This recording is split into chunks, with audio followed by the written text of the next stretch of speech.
Hey, that's me. You don't remember safe art because nothing about it stays with you.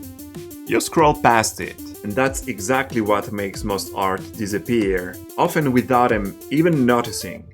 Trying to please everyone is the easiest way to get ignored.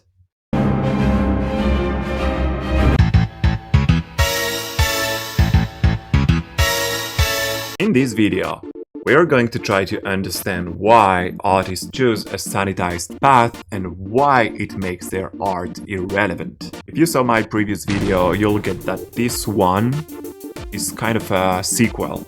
We looked at the internal forbidden subjects, and in this video, we're going to look at the external forbidden subjects. By the way, if you click the link up there, you can keep this video on the side. And I don't really have a transition, so... Racism, sexism, religion, capitalism. That island in particular, domestic violence. Honestly, if you want controversial topics, there are cargo ships full of them ready to be dropped at your door by Amazon. Amazon, which, by the way, is a controversial topic in itself. But here's the situation. I'm not going to spoil the finished painting of the video, but you'll see, it's not really controversial, and that works for me, because embracing controversy also means jumping into an ongoing fight. And I don't like conflict, I avoid it by instinct. I prefer harmony. But let's be honest, avoiding conflict protects your image. The same image you build from scratch and have been maintaining for years. When you stay in the realm of what's acceptable, politically correct, it does let you please the largest number of people. And it's normal that we don't want to be rejected. I say we because I'm not an exception. It's actually kind of funny how we can observe things from a distance and forget that it applies to us too.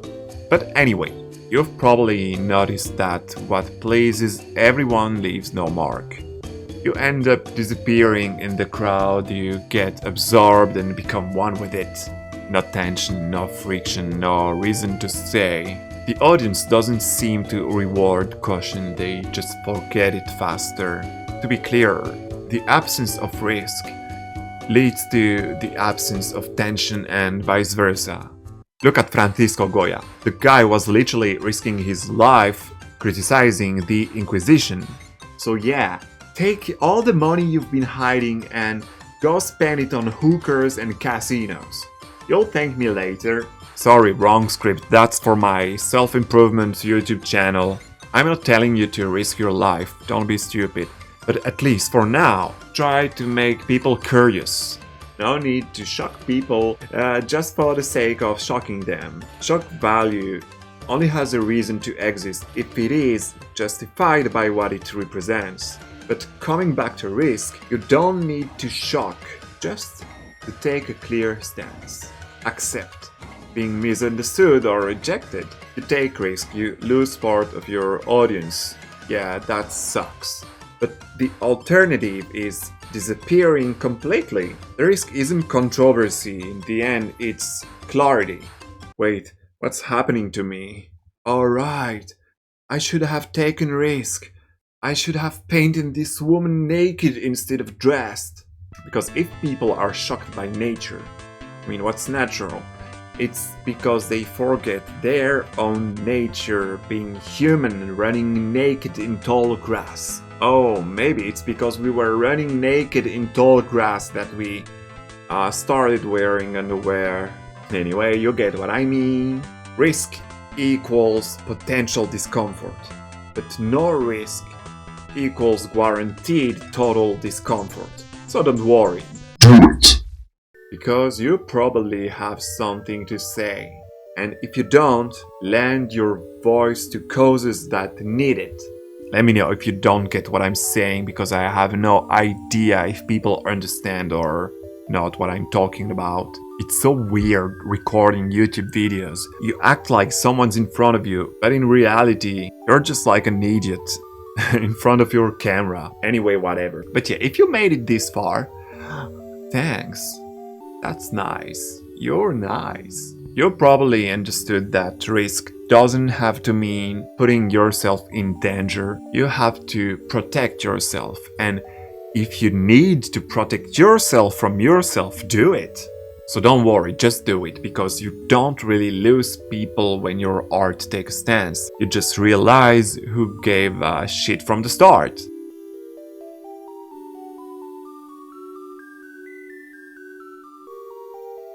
By the way, I'm Goten. And oh, this painting is finished. Wait, fuck me! Her body is too small. Or her head is too big.